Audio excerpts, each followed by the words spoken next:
Comunicando Direito. Apoio Cultural. Estilo Pisos. Pisos laminados e vinílicos, rodapés e acessórios.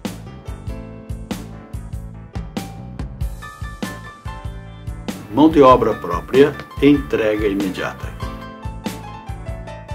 Estilo Pisos, Avenida Sertório 4500, fone 3362 1818, Porto Alegre. Artes Pedras. Marmoraria focada em qualidade e atendimento personalizado, com o portfólio mais completo da região. Artes Pedras, Avenida Sertório 4500, fone 33 61 27 27, Porto Alegre. La Provence Móveis. Móveis planejados sob medida. Marcenaria moderna de alto padrão e excelente acabamento. Melhor custo-benefício da Zona Norte de Porto Alegre. Avenida Sertório 4500, telefone 4061-9746. Soster Imóveis. Avenida Assis Brasil 4990, sala 201. Telefone 3340-8143, Porto Alegre. Farmácia Santo Agostinho.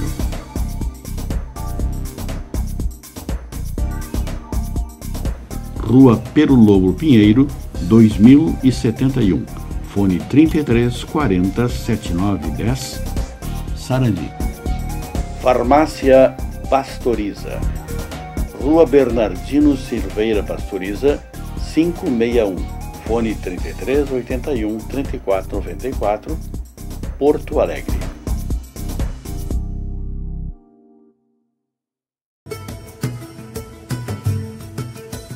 Instituto Brasileiro de Saúde, Ensino, Pesquisa e Extensão para o Desenvolvimento Humano. IB Saúde. O IB Saúde pertence ao terceiro setor. É uma associação civil de direito privado sem fins lucrativos. OSS, Organização Social da Saúde. Olá, telespectadores, estamos entrando no ar no nosso programa Confraria da Comunicação, Comunicando Direito da GESUL TV, canal 6 da NET. O nosso programa vai ao ar às sextas-feiras às 21 horas, aos sábados às 20h30 e com reapresentação nas quintas-feiras às 13 horas. Lembrando ainda aos nossos telespectadores que, se quiserem fazer perguntas, questionamentos, pode utilizar o e-mail que está aparecendo aí na tela do televisor, e que essas perguntas e esses questionamentos do telespectador serão respondidos através do próprio e-mail, ou então aqui no ar, no dia da nossa programação. O nosso programa hoje está composto da minha esquerda, do Dr. Luiz Fernando Plácido, a minha direita, a doutora Ângela Beatriz da Silva, e a minha extrema direita, a doutora Márcia Plácido. Um dos questionamentos que nós temos que fazer hoje, trocar algumas ideias, é sobre a nomeação da ministra da Mari Alves, que foi nomeada ministra da Família, da Mulher, Família e Direitos Humanos.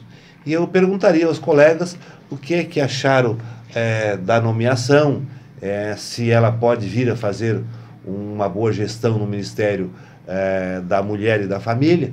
Então, eu gostaria, quem começa a sua explanação e manifestando a sua opinião sobre essa ministra. Bom, posso começar, doutor Luiz? Então vamos lá, doutor. Aqui o programa é democrático. Sim. E não há preferência, cada um se apresenta e...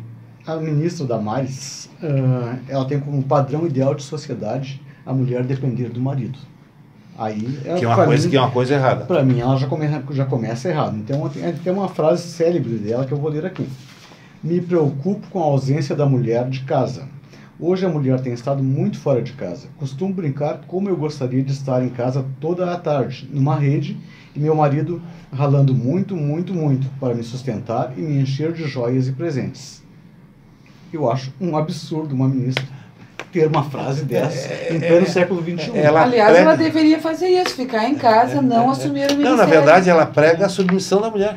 Exatamente. A subserviência. Agora, eu acho que isso tudo, assim, não sei, eu fiquei pensando, depois de ler muito o que essa mulher disse e o que ela faz e de onde é que ela veio. Ela é uma advogada, ela é ativista. Ela Evangélica também, né? Ela se apresenta como advogada e evangélica. Daí eu fiquei pensando, será que eu vou poder me apresentar como advogada e umbandista, advogada ou espírita? Exatamente. Né?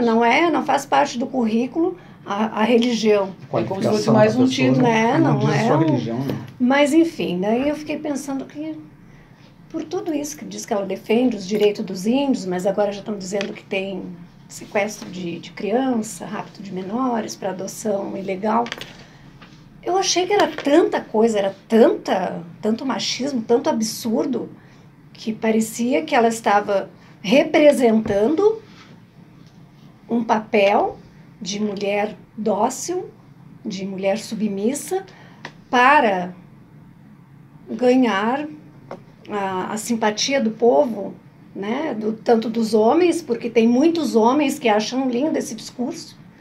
Né? Eu fico pensando assim, será que isso é real? Essa mulher é real? Essas coisas que ela diz são reais? O que essa mulher vai fazer pelas mulheres, pela família, que até acho que não precisava ministério para a mulher e para a família, se é para ser uma ministra, uma pessoa dessas, e o que ela vai fazer pelos direitos humanos? Sim, sem contar, né, doutora Ângela, que sabe-se que atualmente quase a metade da população, a mulher é o chefe da família, a mulher é o esteio, é a mulher que trabalha, é a mulher que cuida dos filhos, é a mulher que traz a comida para dentro de casa, é a mulher que arruma os filhos, que leva na escola, a mulher tendo uma jornada praticamente tripla.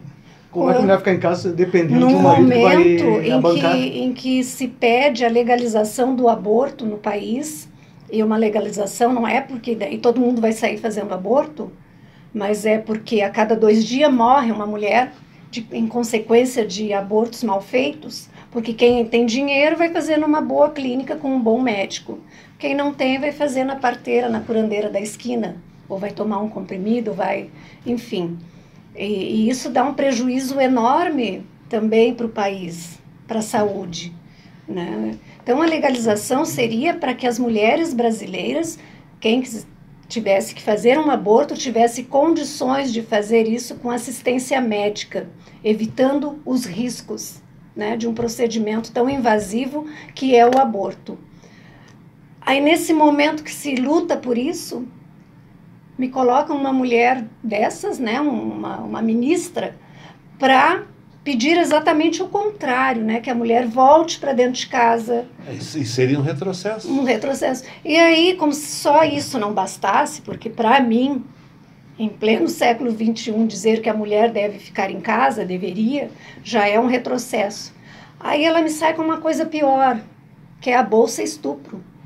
Não querem mais, nem, porque o aborto ele é previsto em lei quando a mulher que a gravidez é fruto de um estupro, quando a mãe corre risco na gestação, ou quando o feto tem uma deformidade genética que não vai... Inviabiliza a sua vida normal, né? Ela não quer, né, não quer mais que exista isso. Então, assim, quando a mulher for vítima de estupro, e esse estupro... tiver uma gravidez, né? A mulher estuprada tem que primeiro tentar casar com o estuprador. Se esse não quiser, ele vai ser obrigado a dar uma pensão para o filho. Se ele não for identificado, que é o que ocorre na maioria das vezes, acredito, então o Estado dará uma bolsa estupro. Sim, no valor não de... vai chegar assim, ó, eu sou fulano de tal, eu vou te estuprar agora nesse momento. Então tu já fica com meus dados. Pega a minha identidade aqui. aqui. Na justiça e cobrar a pensão alimentícia. R$85 o valor da bolsa. Só um pequeno à parte sobre essa questão. A proposta é tão absurda que como é que a mulher vai pretender casar com um estuprador se ele é um bandido? Quem é que vai? Qual é a mulher que vai querer casar com um bandido? A guarda de um filho ou um estuprador? É um estuprador. Então, sim, eu acredito que isso seja uma grande piada, que essa mulher queira atingir não sei qual camada da sociedade, não sei. E depois, como se isso não bastasse, ela viu Jesus subir num pé de goiaba, né, numa goiabeira. Sim. Tudo bem que as pessoas têm experiências que a gente não consegue explicar, mas qual é a finalidade de expor isso no momento que ela é nomeada a ser ministra do governo? Por quê? Por quê? Para que o povo tenha empatia com ela, para que o povo se identifique, né? Para que ela se torne uma grande líder, pelo lado avesso da coisa, mas eu acredito que seja isso. Tem outro ponto de vista também da Damares, que ela atribui à esquerda a divulgação de um vídeo onde uma menina se relaciona com uma árvore. Então, ela diz que o ensinamento da esquerda no país é confundir a cabeça das crianças. Ela cita o kit gay, que na verdade também nunca existiu, e tudo atribuído à esquerda. Sabe-se que ela é uma pessoa de extrema direita, tanto é que está no governo do Jair Bolsonaro. Então tem muitas coisas, defeitos na ministra, que eu acho que ela não tem condições de assumir o Ministério da Família e da Mulher. Eu acho que nem ela tampouco nos direitos humanos. É uma pessoa que está no passado. Tem outra frase. Retroceder, né? Tem outra frase dela. Tem mais algumas aqui que são pérolas que eu até gostaria de ler. Eu acho que não sei se está aí. Depois da doutora Márcia, a doutora Márcia não falou, só vocês dois que falaram. A doutora Márcia não falou nada ainda. Nós estamos muito irados com a Damares, a gente está louco com a Damares. Pois é, essa Damares, ela é a mãe do kit gay, né? Todo mundo comenta que ela é a mãe do kit gay. Então, assim, o que eu observo? Que nós vivemos num momento, assim, de muito conservadorismo. A gente vem de uma sociedade machista, patriarcal, e justamente no momento que a mulher está tentando buscar o seu espaço, não é a sua identidade, essa ministra, né, do Ministério da Mulher, vem e solta essa pérola de que a mulher, né, deveria estar em casa, que ela, por exemplo, gostaria muito de estar em casa e ser sustentada pelo seu marido. Mas é assim, ó, é um kit completo, né? Não estou falando kit gay, estou dizendo que é um kit completo. Porque é assim, ó, outros ministros, né, do futuro presidente, né, eleito, né, mas ainda não empossado, né, também, como por exemplo, ele se cercou de pessoas conservadoras. Né? O Onyx Lorenzoni, por exemplo, que é uma das pessoas, né, que pode ser, né, que vai ser investigada. Mas assim, ó, principalmente o vice, o que o vice desse presidente eleito disse, General Mourão? Que nós vivemos uma onda de violência e que isso pode ser culpa, né, dos jovens, das crianças que são criadas pela mãe e pela avó, porque há necessidade da presença masculina para que, né, que os jovens tenham uma boa formação. Eu não digo que as crianças não precisem ter, né, o convívio com o pai, mas nós sabemos que na grande maioria das vezes, quando os jovens não têm convívio com os pais, é em função do abandono do pai, né? Não é que a mãe tenha proibido de que tenha, né, uma convivência, mas na grande maioria das vezes, a mãe solteira, né, a mãe que cria o seu filho sozinha ou com a ajuda da avó, assim o faz em função do abandono paterno. Não bastasse isso, né? Então, assim, ó, estão responsabilizando a mulher pela criminalidade, né? Aí a doutora já falou na Bolsa Estupro. O Bolsonaro mesmo, né, falou diversas vezes que a mulher tem que ganhar menos porque engravida. Né? Falou mal dos negros, ele falou mal dos índios, que não ia mais delimitar, né, terra para os índios. Aí eu me pergunto, mas mesmo assim ele foi eleito com uma, né, com a grande maioria dos votos, uma ampla vantagem, inclusive, não é? Ele foi eleito pelas mulheres, foi eleito pelos negros, né? Todas as pessoas, né, que no meu entendimento estavam sendo, sim, vítimas de preconceito por parte dessa pessoa que foi eleita, bem como de todas as pessoas de quem ele se cercava.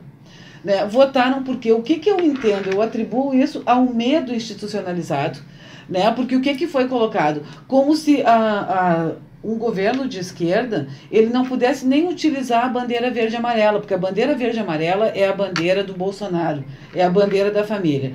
Por exemplo, se a mulher, né, se vão defender, por exemplo, as feministas, se a feminista é defendida, por exemplo, entende-se então que essa é a bandeira da esquerda, enquanto que a bandeira da direita é defender todas as mulheres. Então, assim, ó, o Bolsonaro defende a família, que no meu entendimento ele defende a família dele no governo.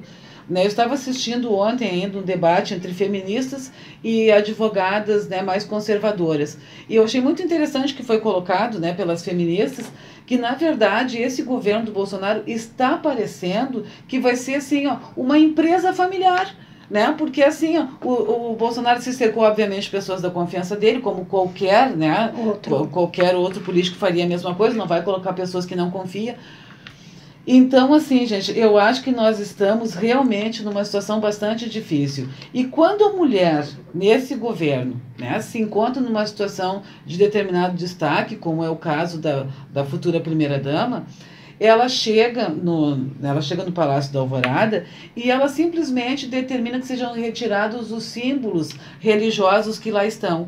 Esses símbolos religiosos fazem parte do nosso patrimônio cultural. Mas como, no meu entendimento, pelo menos é o que eu consigo ver, assim, que são pessoas tão despreparadas, assim, tão pouco, né, com tão pouco verniz para esse tipo de coisa, que eu acho que eles não percebem isso. Assim, foi a dona Marcela, quando chegou no Palácio da Alvorada, que depois não ficaram porque o Temer parece que via fantasmas, né, quis voltar para o Jaburu, também ela mandou que tirasse todos os tapetes persas porque tinha a cor vermelha, sendo que o tapete persa normalmente é de cor vermelha. Então, doutora Luísa, eu acho assim, ó, estamos, né, vivendo tempos sombrios. Eu acho que a tendência é piorar, e quando a mulher tem uma posição de destaque, né, nesse futuro governo, normalmente ela só nos decepciona. Eu já lhe dou a palavra, doutor Fernando. Eu entendo que realmente não foi uma boa escolha a indicação da ministra Damares Alves para o Ministério da Mulher, Família e Direitos Humanos. Primeiramente porque a criação desse ministério talvez tenha como consequência a extinção do Ministério do Trabalho, que era muito mais importante que esse ministério. Então, pelas posições que ela tem manifestado perante a mídia, dá para perceber que preocupa muito a atuação dela no Ministério da Mulher. A doutora Ângela disse que ela disse que viu Jesus Cristo na goiabeira. Eu acho que qualquer dia ela vai ver Deus subindo a goiadeira. Vai ver Deus subindo a rampa lá do Planalto. Então eu acho que o prenúncio de uma má gestão bastante... Eu acho que ela não fica o tempo todo. Eu acho que ela vai ser a primeira. Cai em seguida. Mas o que me preocupa, eu não sei se os colegas também percebem isso, mas eu acho que a minha preocupação, eu não tenho nada contra religião alguma, de forma alguma. Cada pessoa tem a sua crença, tem a sua fé, eu respeito completamente. Mas assim, ele se cercou, né, completamente de evangélicos. E eu acho que isso traz um grande retrocesso, porque, na verdade, assim, ele mesmo, eu acho, não sei se foi o Magno Malta, algum deles que falou assim, que a Bíblia que tinha, não é, que ser assim, a lei a ser seguida no país. Então, gente, assim, depois de tanta luta das mulheres para um pouco de independência, né, para ter espaço no mercado de trabalho, aí daqui a pouco, assim, se as pessoas começarem a se voltar para a religiosidade, porque se nós formos ver, a Igreja Católica não tem uma mulher que vai fazer uma missa, é só o padre. Só o padre. Né? Numa igreja evangélica também, as mulheres, as pastoras, assim, normalmente são convidados para pregar, são os homens, os varões, como eles dizem, né? Eu até já assisti a um culto evangélico, né, e vi que realmente, assim, a mulher não teve vontade de se converter? Não, doutora Luísa, não tive vontade de me converter. Eu percebi que não era para mim. Então, doutora Luísa... Poderia ser pastora, doutora Exatamente. Márcia. Já pensou, doutora? Advogada e pastora. Advogada e pastora e vendo Jesus na goiabeira. Que lindo. Que lindo. Quem ela diz, ela usa essa expressão, que lindo. Que só de ganhar no ministério, doutora Ângela. E aí, doutor Luiz Fernando, conclui aí. Eu quero seguir na linha das frases ditas pela Damares, porque isso reflete o que ela pensa. Então eu gostaria de citar mais 3 frases que para mim são absurdas. Uma delas é a seguinte: hoje os pais dão celular para uma criança de 7 anos com acesso ilimitado à internet. A mãe tem um papel importante nessa história. A carreira pode esperar. Essa é a frase. Se a mulher já é marginalizada profissionalmente, ganha menos, com mesmas atribuições dos homens, se ela não investir na carreira, cada vez ela vai ser mais marginalizada. talvez ela vai ter menos direitos e menos igualdade em relação ao homem. Só uma observação, doutor Fernando, é o seguinte: se a mulher também não estiver no mercado de trabalho, muitas vezes o filho vai passar por necessidades, porque os dois vão compor, não é, o orçamento familiar. Há necessidade disso. Hoje em dia é muito importante. É muito importante, a criança vai ter mais qualidade de vida. Exatamente. Outra frase que ela atribui à esquerda também é em relação à escola. Ela diz o seguinte: quando uma escola leva para uma criança de 10 anos camisinha, quando chega na sala de aula com um pênis de borracha, ensinando a crianças de 10 anos a colocar camisinha e a fazer sexo. É uma mentira, é uma falácia. Nunca houve isso. Ela não tem um exemplo para dar. Então é mais uma fake news que ela colocou, que ela já colocou outras também, durante a campanha do Jair Bolsonaro, já visando ganhar o ministério por ser tão conservadora quanto ele. E uma terceira frase para terminar a minha participação, ela coloca o seguinte: estão dizendo para as crianças que elas têm 70 opções de identidade. Sabe qual é a identidade mais famosa que estão dizendo para nossos filhos na sala de aula? Que eles podem ser pansexual. Ou seja, estão dizendo que as crianças do Brasil que elas podem se apaixonar por tudo e por todos. Isso é confundir nossas crianças. Ela atribui isso também à escola implementada pela esquerda, sendo que isso nunca existiu também. Realmente eu acho que essa ministra está dizendo muita besteira, né? E aquilo que eu tinha dito é um prenúncio de uma má administração do Ministério. Mas, como a doutora Ângela disse, talvez não fique muito tempo, e se realmente ela colocar em prática esse pensamento que ela tem, acho que realmente cai. Bem, mas nós vamos a um breve intervalo e já voltamos. Comunicando Direito. Apoio Cultural. Estilo Pisos. Artes Pedras. La Provence Imóveis. Soster Imóveis. Farmácia Santo Agostinho. Farmácia Pastoriza. IB Saúde. Estamos de volta com o nosso programa Comunicando Direito da GESU TV, da Confraria da Comunicação. Nesse segundo segmento do nosso programa, nós vamos abordar essa bomba, esse descalabro, essa confusão que os filhos do Bolsonaro estão causando, até inclusive constrangendo o próprio Bolsonaro, que são os filhos, o Flávio, o Eduardo e o Carlos Bolsonaro. O que é que os colegas têm a dizer do que esses filhos do ministro têm dito pela imprensa e posições que eles têm tomado? Eu acho que quem votou no Bolsonaro pegou assim aquele tipo de promoção, quando tu vai no supermercado e que o produto tá para vencer, então assim, pague 1 e leve 4.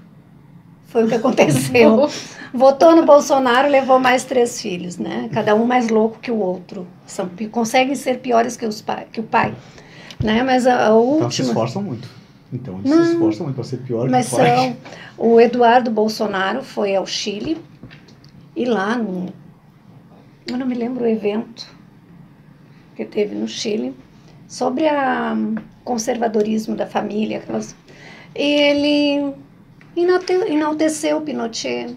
Diz que foi o melhor presidente que o Chile teve. Por isso que hoje o Chile é o país que é aquela nação avançada, que se no Brasil tivesse tido um Pinochet, nós não estaríamos na situação que estamos hoje. Depois, ele foi dar uma entrevista para um jornal chileno, La Terceira, e nessa entrevista ele disse aos jornalistas que o Brasil estava estudando a implementação da pena de morte, que isso já era um assunto que a gente, eles não dizem nós, a gente, esse é um assunto que a gente está estudando. Lá em casa. Lá em casa, a gente... Vai ser um governo familiar. Exatamente. Vai ser um governo da família dos cafés. Familiar. Eu estou me sentindo muito culta, porque eu não me refiro aos meus filhos, a gente, eu digo nós. Estou me sentindo... E aí ele colocou isso, e o pai, ao ficar sabendo aqui no Brasil, disse que não, em que momento algum isso foi pauta e que não será.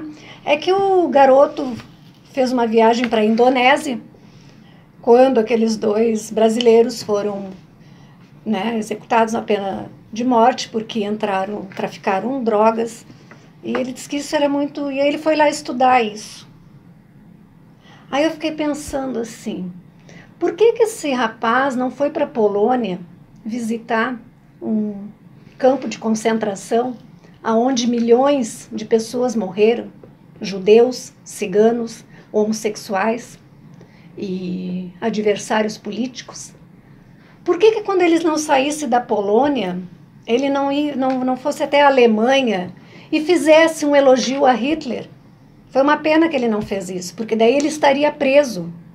Porque na Alemanha, qualquer manifestação em prol do Hitler é motivo de prisão, sem fiança. Sem fiança.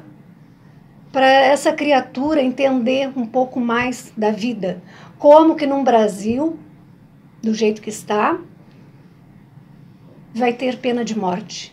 O doutor Aloysio sabe que eu sou contra a pena de morte, totalmente contra. Eu acho que o Estado não tem o direito de tirar a vida de ninguém. E pena de morte pode ser para países organizados, para sociedades organizadas, não para um país que não tem educação, que não tem presídios que regenerem, né, que dê uma segunda chance para a pessoa que praticou um delito. Quando não tem vaga em presídio, não existe presídios, não existe. Quando o sistema carcerário é todo corrompido, quando bandidos de lá de dentro do presídio controlam e continuam praticando crimes aqui fora, quando a nossa justiça é falha, muito falha. Nós, operadores do direito, sabemos que todos os dias existem erros na justiça. E não é só na área penal, mas é em todo o âmbito da justiça. E coisas que muitas vezes ficam para sempre na vida das pessoas. Como o Brasil iria implantar uma pena de morte? De que jeito? Para quem essa pena de morte? Para os pobres. Para os pobres, porque rico não iria. E eu entendo, doutora Ângela, que a pena de morte, no Brasil, ela foi institucionalizada a partir da fome. Quanta criança morre de fome? A mortalidade infantil aumentou barbaramente depois do golpe de 2016. Não, a fome aumentou, o desemprego aumentou. Então, eu acho que a pena é institucionalizada. Falta de hospitais. Falta de creche. A gente fala que falta educação. Não tem nem creche mais para as crianças. Aqui mesmo, em Porto Alegre, inúmeras creches foram fechadas com esse governo neoliberal que foi implantado. Não é? Desculpa ter interrompido, doutora Ângela. Eu só assim, eu gostaria de ter feito uma pergunta para esse rapaz, que se corrupção seria um crime passível de pena de morte. Queria ver se eles iam falar em pena de morte. Doutor Luiz Fernando. Olha, doutor Luiz, esse governo, esses nossos representantes, tipo o senador Flávio Bolsonaro, o deputado federal mais votado de São Paulo, Eduardo Bolsonaro, ele foi na carona do pai, né? Exatamente, mas eles só dizem besteira, eles não são pessoas preparadas para nos representar perante a Câmara dos Deputados e o Senado Federal. Esse Eduardo Bolsonaro é um rapaz que bate continência para boné dos Estados Unidos. Até a gente brinca, de repente, ele vai começar a bater continência para alface americana, para as lojas americanas, porque tudo que presta para ele é o que vem dos Estados Unidos.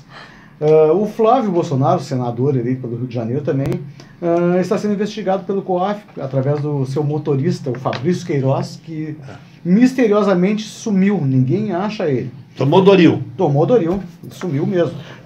Sendo que esse motorista, ele movimentou, como eu já falei no programa anterior, R$1.200.000 no ano. Sendo que ele ganhava salário, que ele era policial e assessor como motorista do Flávio Bolsonaro. Aproximadamente o salário dele, somando os dois, dava 23 mil. Somando 12 meses do ano, ele receberia em torno de R$300 mil no máximo. E ele movimentou 1.200.000. Houve a nomeação... Ele não acertou na loteria, na loteca? Não. A esposa desse motorista, Fabrício Queiroz, foi nomeada para um gabinete de um outro deputado. As duas filhas dele também foram nomeadas. E supõe-se, o COAF desconfia, que o próprio Flávio recebesse parte dos salários desses funcionários. E repassava que eram repassados para o Flávio Bolsonaro. O Carlos, que está em menos evidência, que é vereador no Rio de Janeiro, ele era o comandante da parte de comunicação das redes sociais na campanha do pai, do Jair Bolsonaro. E a gente nunca teve um número tão grande de fake news denegrindo a imagem dos outros candidatos, dos outros partidos que eram de esquerda. O Jair Bolsonaro não se manifestou a respeito de nada dessas acusações em relação ao Flávio, da investigação feita pelo COAF. Esse governo cheira podre, e onde já fumaça fogo. Agora eu vou defender um pouquinho o Bolsonaro. Quem tem que falar é o filho, não é ele. Quem fez a sujeira é o filho. Não podemos responsabilizar o pai pelas atitudes do filho. Mas e os 24 mil o pai não é culpado, pai não é culpado pelas atitudes do filhos. E o patrimônio deles que quadruplicou. E os 24 mil na conta da primeira-dama?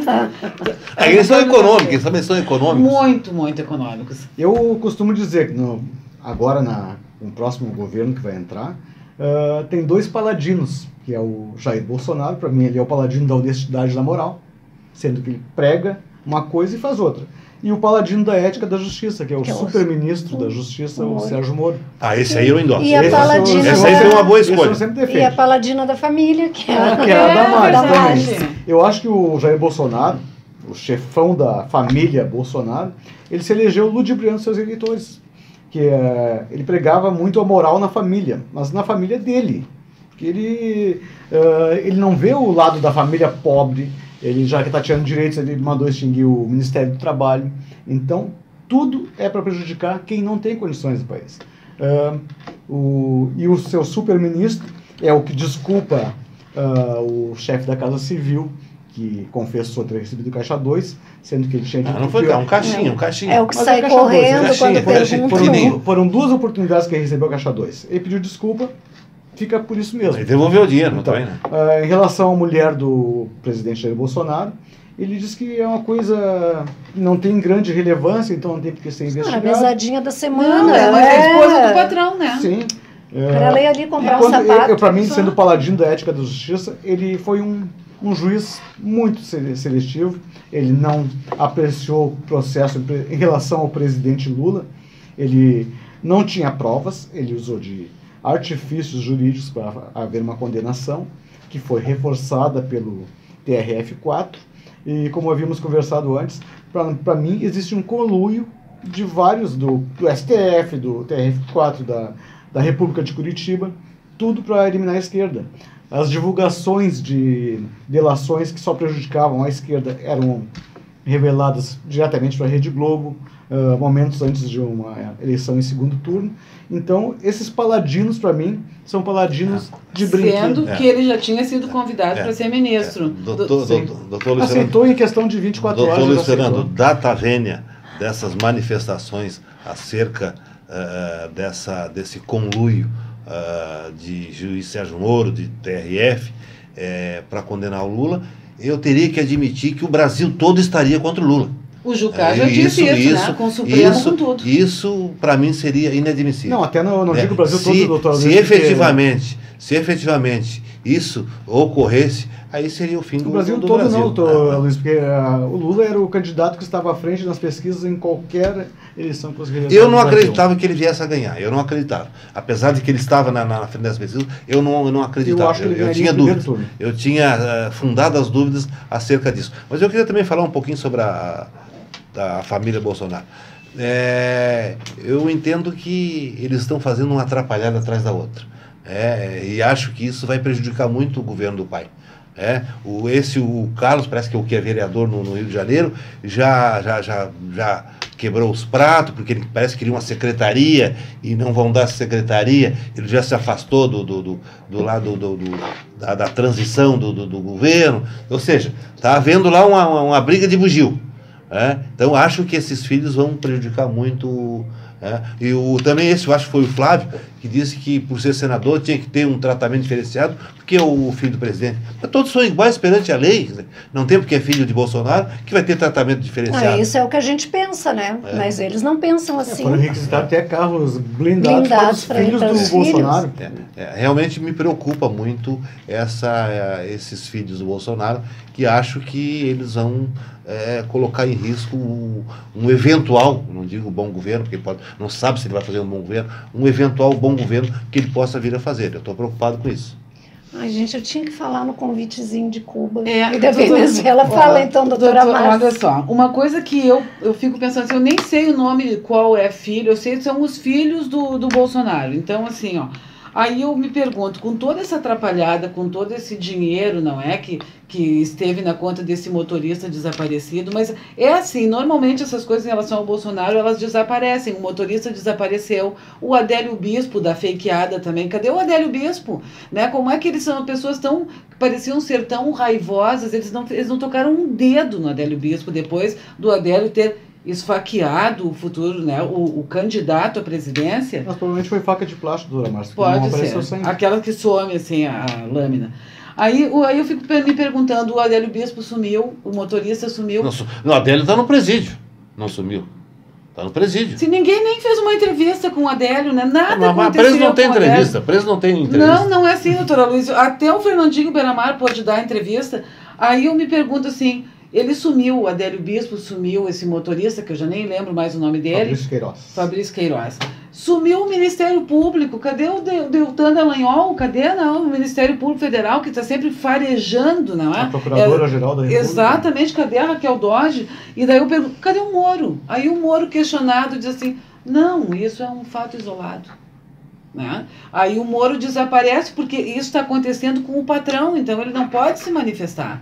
Né? Então, assim, daí eu me questiono. Um dos filhos do Bolsonaro vai nos Estados Unidos e diz que os bens, né, de cidadãos, né, de Cuba e da Venezuela têm que ser confiscados.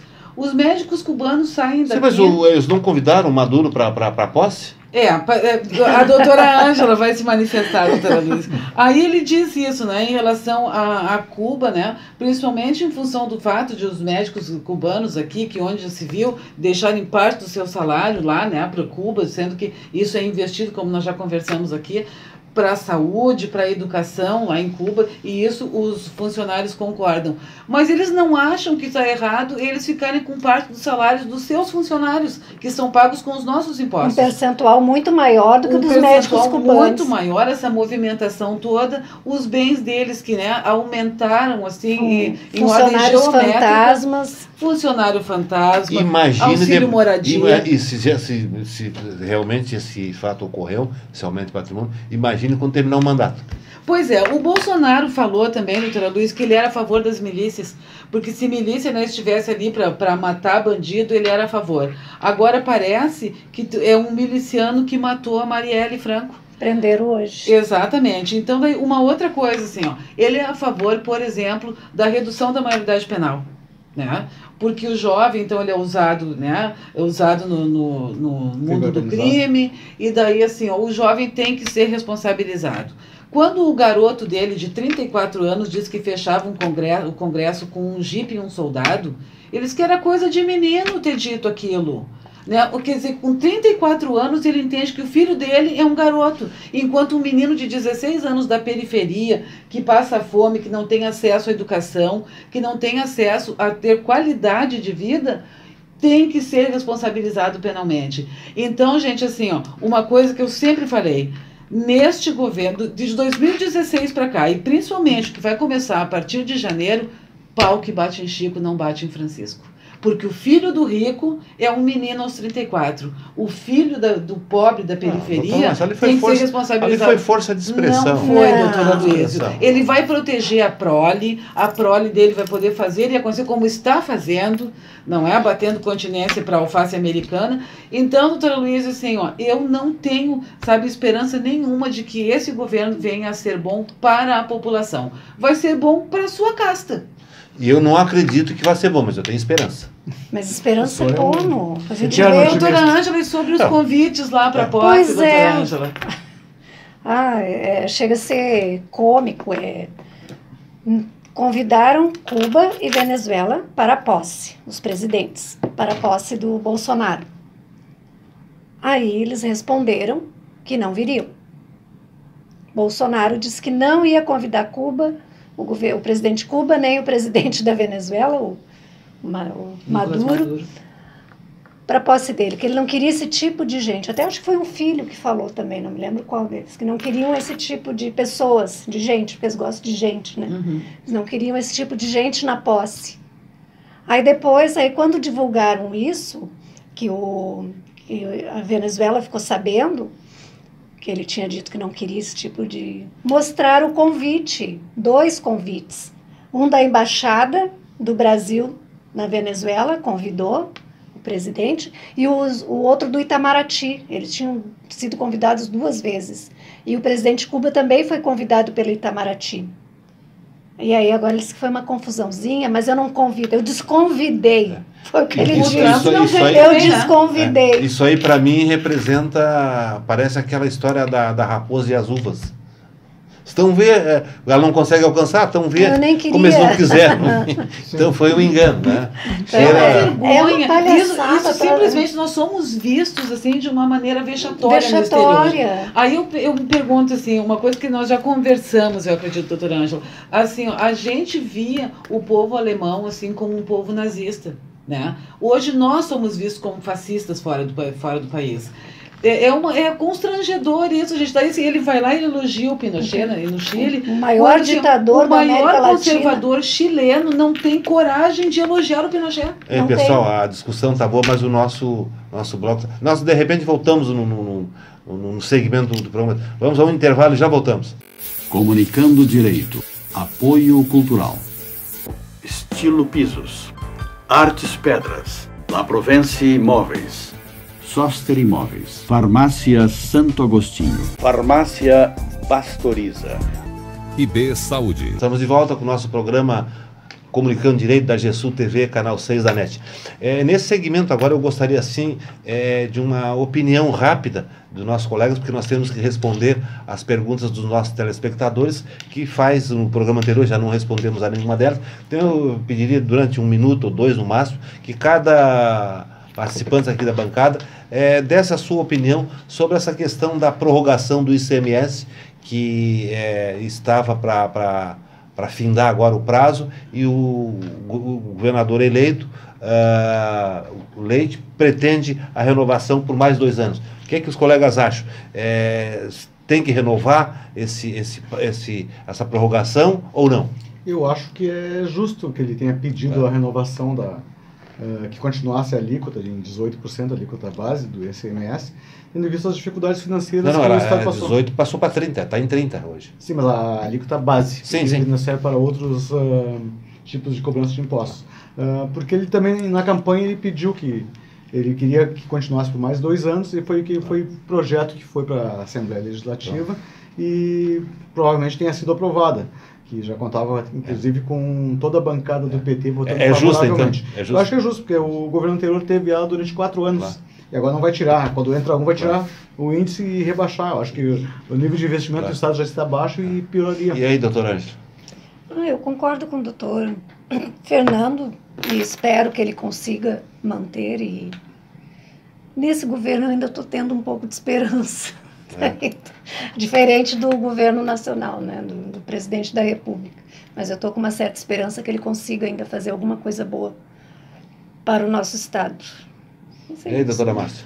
Olha, doutora Luísa, eu penso assim, eu não votei em nenhum dos dois, né, nesse segundo turno, mas eu entendo que se há necessidade, assim, inclusive se a bancada da esquerda votou a favor, né, até acho muito importante que dizem que normalmente a oposição faz tudo para terminar com a possibilidade de que dê certo o governo. Então acho importante que haja uma união de forças para que a gente consiga alavancar o Rio Grande do Sul.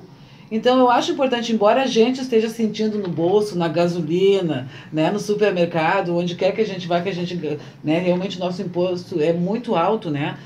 Mas eu acho que não tem o que fazer, não é, doutora Luísa? Se mesmo assim, hoje eu estava ouvindo que o executivo não vai receber, né, mais uma parcela do seu salário, vai passar o Natal sem mais uma parcela do seu salário, então imagina se diminui, inclusive, né, essa alíquota do imposto.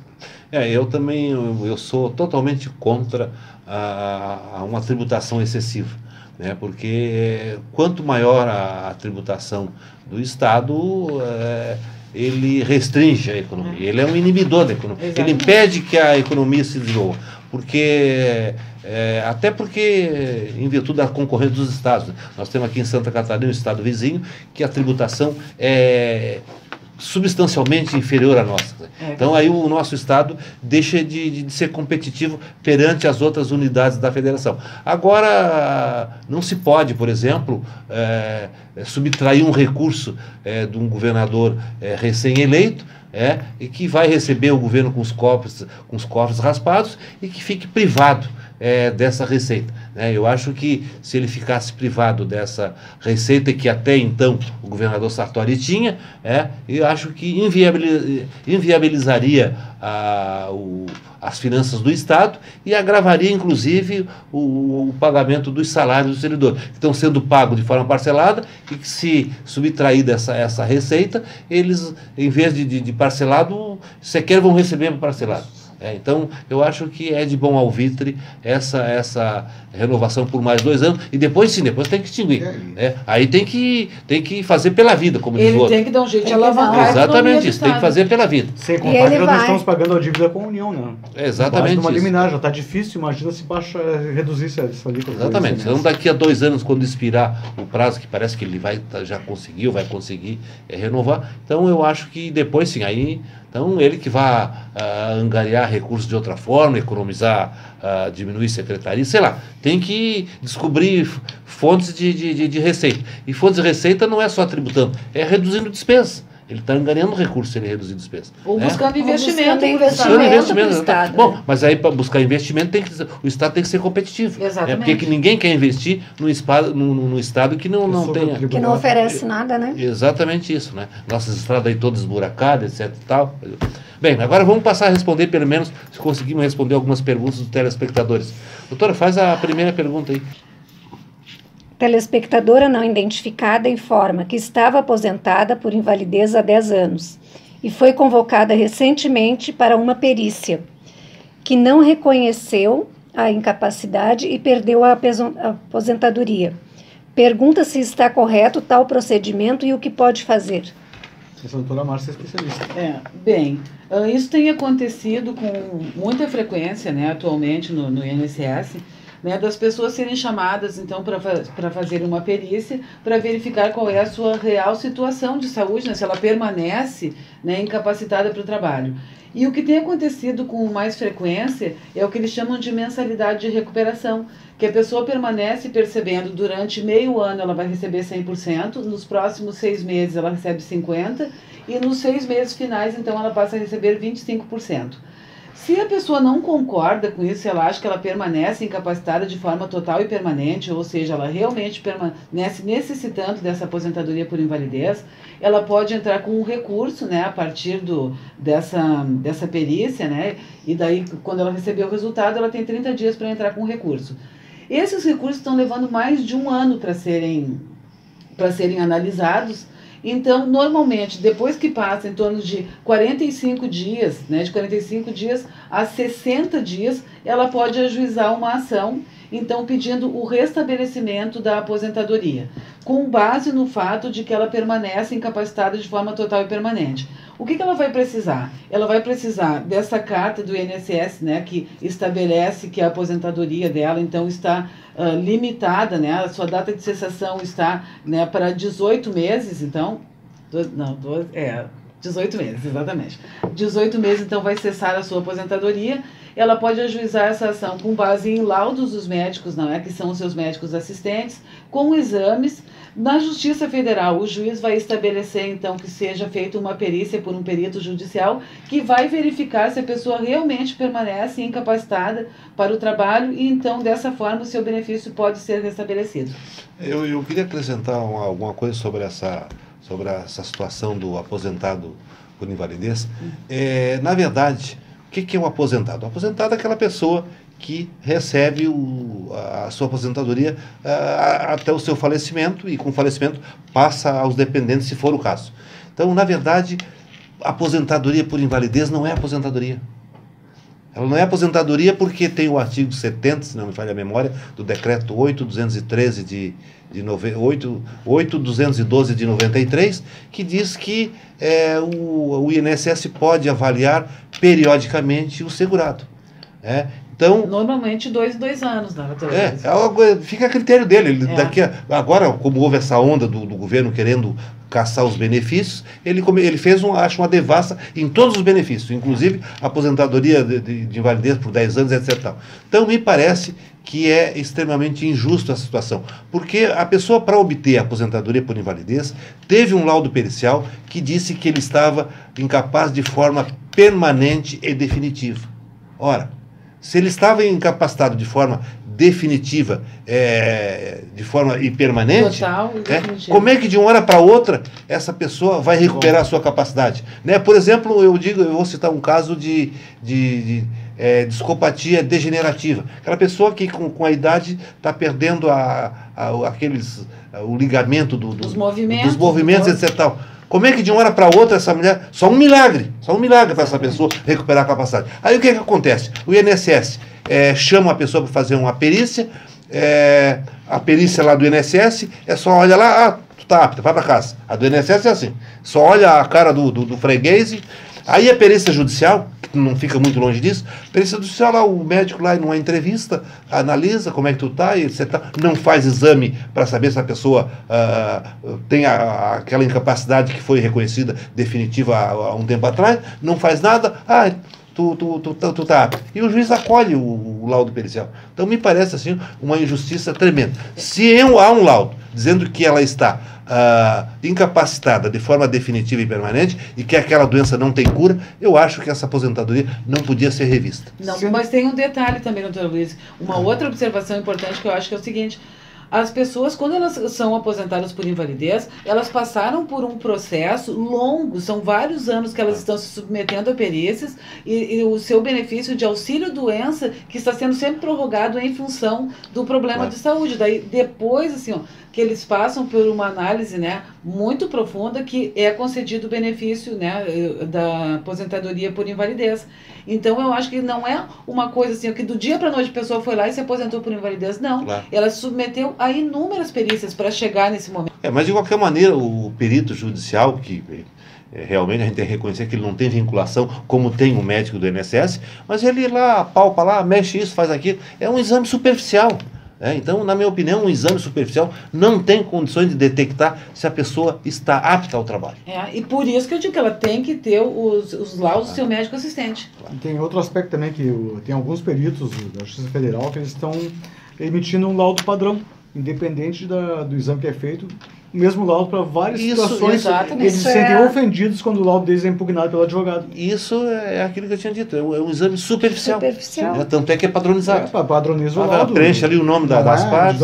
Essa é a nossa injusta justiça. Né? Exatamente. Vamos lá, uma outra pergunta. Telespectador não identificado pergunta se uma pessoa condenada pelo Tribunal do Júri Popular pode ser absolvida nas instâncias superiores. Doutora Luiz, aí que é o... Bem, uma pessoa condenada pelo Tribunal do Júri, ela não pode ser absolvida nas instâncias superiores, porque a nossa Constituição atribui ao júri popular o julgamento dos crimes dolosos contra a vida. Então, o que o tribunal pode fazer é redimensionar a pena. Se o juiz lá, que fixou a sentença de acordo com a decisão dos jurados, exagerou na pena ou coisa parecida, ele pode então redimensionar, fazer a adequação da pena. O que ele pode, na pior das hipóteses, quando se verifica uma absolvição absurda, ele pode anular o processo por decisão, pelo fato de a decisão ter sido contrária à prova dos autos, e determinar a submissão a um novo julgamento.